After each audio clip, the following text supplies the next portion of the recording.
These are the three main reasons why I am almost certain we are not at the bottom yet. Of course, this is maybe a different opinion of yours, but I'm not usually wrong on this type of thing because I put a lot of work in the research and factoring in everything. But here's what I got. First off, we've got a bearish flag pattern forming on Bitcoin. Another one.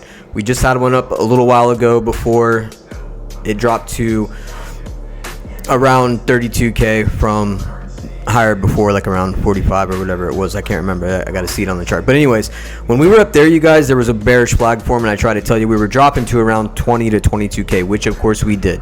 But yet another one is forming. There's just more consolidation at the bottom of the drop, which is a bearish flag. Again, the way to determine where it can possibly go is to basically match the pole of the flag, and that would show us going to around 10 to 12,000. But this isn't the only thing. So a lot of people have been hearing this about the Mt. Gox situation that happened back in 2014, and about how the people that were affected by it back then are going to be basically reimbursed for what happened back then. A lot of people are saying it's not going to affect anything because they're not going to get the same amount of Bitcoin, but the same amount that they actually invested back then. But what people don't realize is that doesn't even matter. It's the fact that there's going to be 137,000 Bitcoin that is reimbursed out to these people, and none of them are going to hold, guys. They've been waiting for this for 8 years. There's been no appreciation on the investment. They're going to sell that and either invest it into something else, or they're just going to cash out. There's really no reason for them to hold this small amount of Bitcoin. And even if they did get the same amount they bought back at 1,000, they would probably dump that too because of the return that they have on that investment.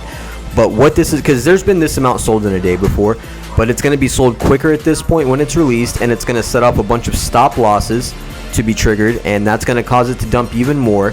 And this still isn't the only thing either, guys. This next month, the Fed is expected to raise rates by about another whole %, which is the biggest increase so far aside from 0.75 and a half a percentage.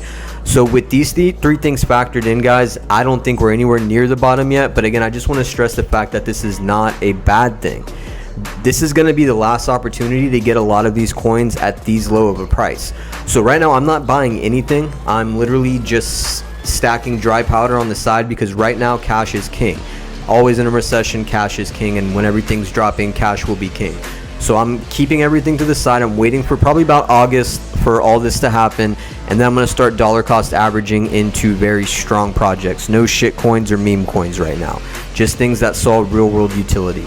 I'm also not keeping anything on any exchanges. It's all on my Nano X. If you guys have it on an exchange, get it off of there. Look at my last videos. This is not a time to have it on there. Give me a like and a follow. It's always appreciated.